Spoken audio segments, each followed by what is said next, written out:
I can't leave my draft without fourth round. Oh, no. I thought you were joking. I think you could see upwards of prime Travis Kelce. Obviously, you got the Chiefs hat rolling. They're selling me.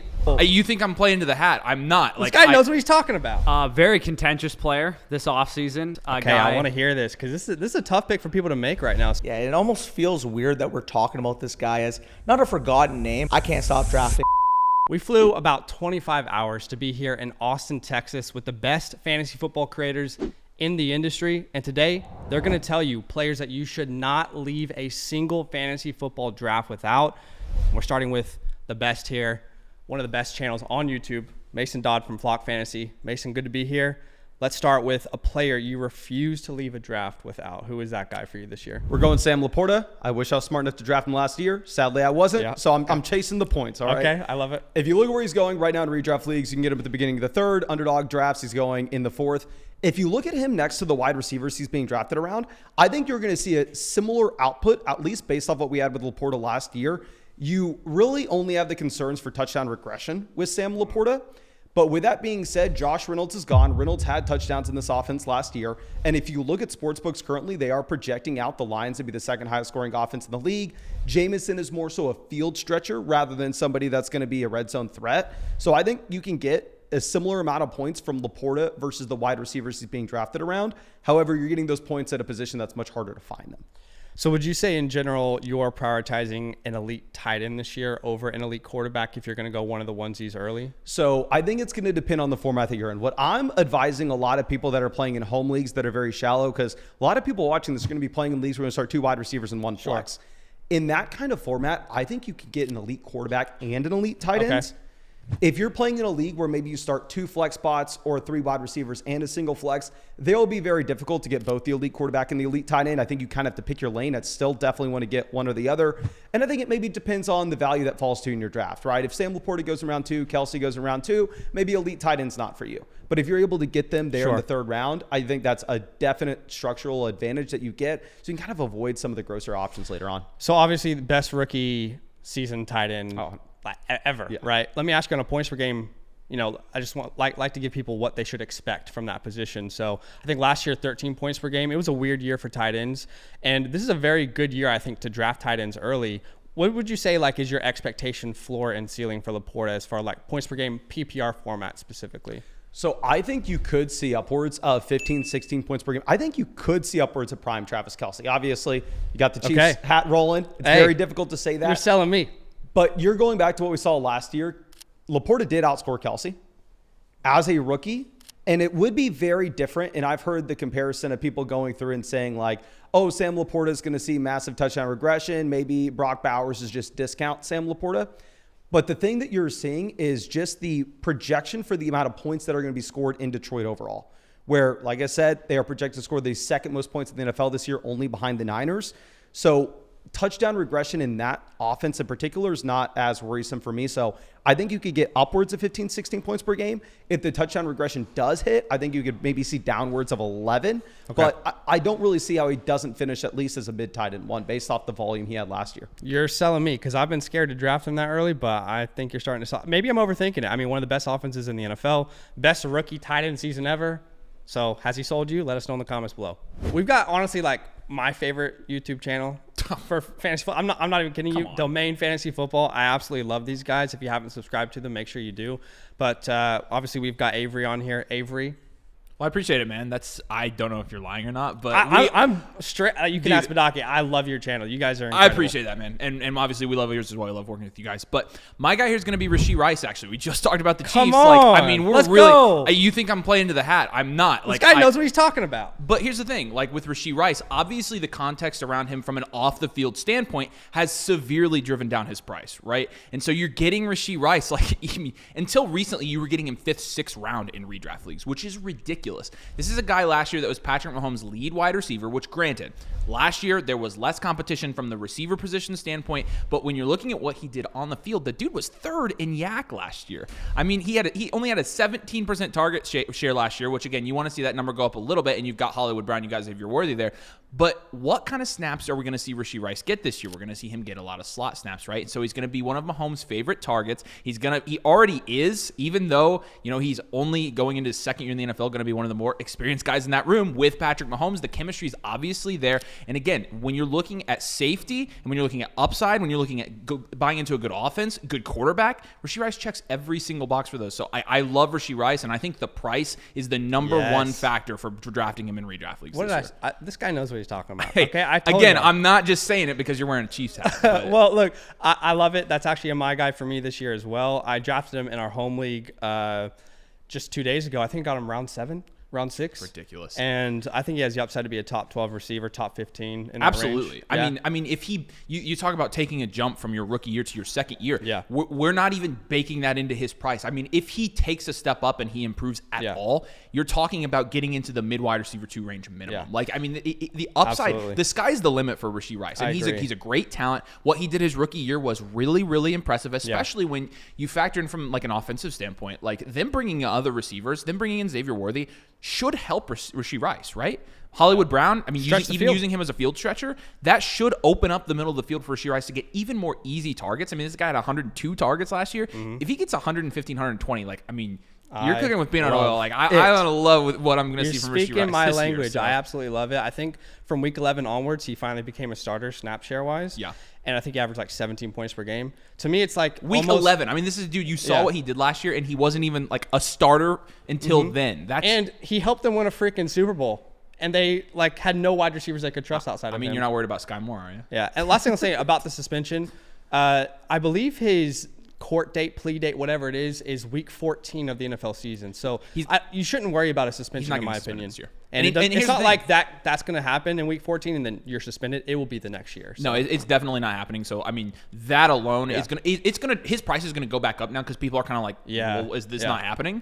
And so you're gonna see him be more expensive even as he climbs into the 4th round in like redraft leagues. I'm totally good taking him. I don't want to upset anyone, but to me, Rashee Rice is like if Nico Collins was a 5th or 6th round pick. Boom. I absolutely agree with that. Yeah. And that says it's more of a statement on Rashee Rice, but it also says something about Nico Collins at price too. But that's a whole different story. So I love Rashee Rice though. So. All right. Well, appreciate you, man. Yeah, absolutely. We've got the other side of this dynamic duo on Domain Fantasy Football. Obviously, we've got Nathan here. Nathan, a player you're not leaving any draft without. Yeah, so I know this guy is not going to be someone that you wholeheartedly agree with as much as you did with Avery's take. But to me, I feel like we got to set the record straight because we've gone back and forth about this for a while. Oh, no, is this a cult? And with me, I can't leave my draft without Michael Pittman at the beginning of the 4th round. Oh, no, I thought you were joking. Okay, let's talk about it. So I'm just going to keep it short and sweet with why I think he's such a good price right now.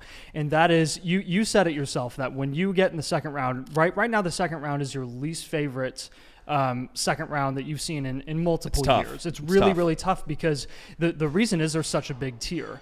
And when you're prioritizing safety in the first couple of rounds of your fantasy draft this year, you're actually faced with a lot of risk at the tail end of the second that you're kind of forced to take from a market value price. So when you're forced to take someone like Nico Collins or Brandon Ayuk or someone like Deebo Samuel who has a ton of risk, Olave, exactly, you kind of got to take him there after you just took CMC or Tyreek or CD, and it's like, well, what do I do now? Because I wanted to get safety in the first couple of rounds. Now I'm depending on a bunch of yards after the catch, a bunch of yards per reception and touchdown upside. Maybe that will come, maybe it won't. But I will have the chance potentially to get a guy like Michael Pittman in the 4th round who is the complete opposite, right? He doesn't have insane upside. He's not going to be a top 6 wide receiver, but his safety is undeniable with the amount of targets he gets. He's like the complete opposite of all those guys going in the second round. So I feel like he's almost just this guy where you can get safety later than you initially expected and feel okay. You know what? I'm not going to say I love Michael Pittman, but you're selling me a little bit. To me, Michael Pittman is like a 2015 Toyota Corolla. Like, is that the hottest thing on the block? No, but like it's reliable. It get good mileage. You're going to save some money on him. So I don't mind it. Let me ask you this. Like, Michael Pittman, Adonai Mitchell, Josh Downs. Is there any concern at all with the addition of Adonai Mitchell with his target share? Or is it just like he's the clear guy? Don't worry about target share. You're overthinking it. Yeah, if there's one thing I've learned from the Colts offense over the years with quarterback after quarterback after quarterback, it's that Michael Pittman is going to get his own in that offense because of the type of wide receiver that he is. If anything, A.D. Mitchell will help stretch the field, and he'll just open the short to intermediate game for Michael Pittman. Because at the end of the day last year, when Josh Downs was banged up for the second second half of the season, everyone knew where the ball was going. Sure. Everyone knew that it was going to Michael Pittman, and he got the targets anyways. So we've had a disagreement on like Anthony Richardson, his ability to distribute passes to wide receivers. Yep. Let me just ask you. So he's never completed, anywhere around 65. He's normally like 58, 60% of his passes completed. What's your expectations this year as far as that? And does that concern you at all? Like, No, not saying it should, but like, yeah. what are your expectations? Does he take a huge step as a passer? Like, what have you heard as a Colts person? As a Colts person, I think we're very, very focused on Shane Steichen, the play caller, and his ability to put players in the right position to succeed. And with Anthony Richardson, his weakness has been consistent accuracy, game in and game out. That a lot of times has shown itself when he's targeting guys outside. But with a guy like Pittman, he's just an easier target in general. The nice thing is if you're looking at the extreme side of like AR is really not going to be an accurate passer, like at all. Yeah. And he's going to be super inconsistent. I still don't think Pittman's going to hurt that much because at the end of the day, Wentz struggled with consistent accuracy. Yep. Matt Ryan couldn't throw the ball. Yeah, Gardner Minshew should have been in a retirement home. Exactly. Minshew struggled with accuracy as well. Yeah. I mean, his target quality rating was nowhere near the top at all. And it's just the amount of volume that he gets is going to compensate because you're looking at 140 to 160 targets. Well, there you go. Draft Michael Pittman. All right, we've got some of the best in the industry here. Fantasy Stock Exchange. Corey, the spreadsheet man himself. Who's a player you aren't leaving a single draft without? Very contentious player this offseason. Brandon Ayuk of the 49ers. Okay, I want to hear this because this is a tough pick for people to make right now, so I'm very curious. Yeah, so, I mean, we've talked about what you want to do in your drafts. It's like get your guys early, don't take too much risks. That's not my strategy. I play to win. You got a 1 in 12 chance of winning your league if you're in a 12-manner. Brandon Ayuk, to me, is the type of guy that can win you your league because last year we saw this dude have a breakout season on a suboptimal target share, low target total. He was extremely efficient on his targets, guy that led the NFL in yards per reception. Bottom line is for me with Brandon Ayuk, he's one of the best 5 to 10 receivers in the league. He's attached to the best offense in the league, in my opinion.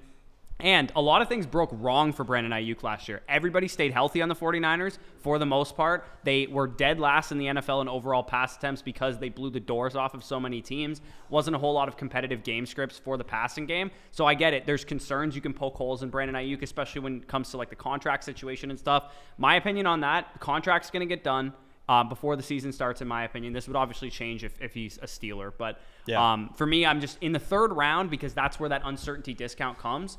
I want shares of Ayuk in this offense. Okay, so 2 questions. Number 1, a lot of people are going to be thinking Josh Jacobs, different position, right? But he held out last year. He wasn't really in the flow of the offense, didn't have the reps that he needed. Is that a concern at all, or is it just like he's had the chemistry before? Stop overthinking it. Is that kind of where you are? Yeah, I think it would be different if there was a lot of moving parts in the offense, but it's the same supporting cast, the same quarterback, it's the same play caller. He's been there his whole career. Yeah. I'm not overly concerned about any real wide receiver, Chase, Lamb, Ayuk, anybody who's an elite talent. I'm not really concerned that they're going to come into the season slow. And if they do, you weather the storm for a game or two and you're probably fine. All right, and last thing.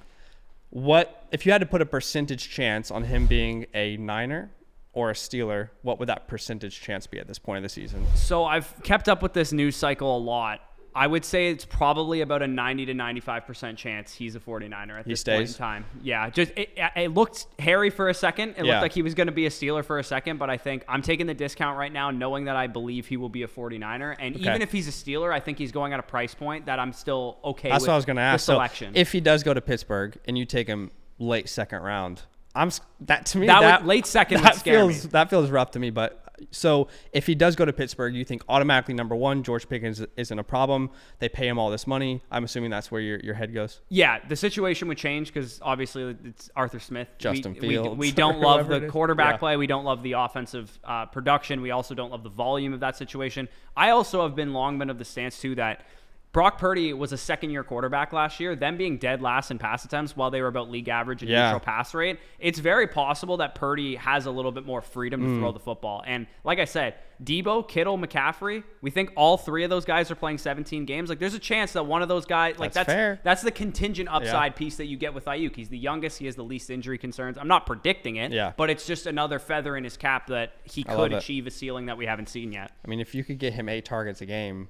that's maybe a top 5 receiver. And in fantasy. five Brock Purdy targets. I'll take that over 9 Yeah. Bryce Young targets any 100%. day of the week. All right, I love it.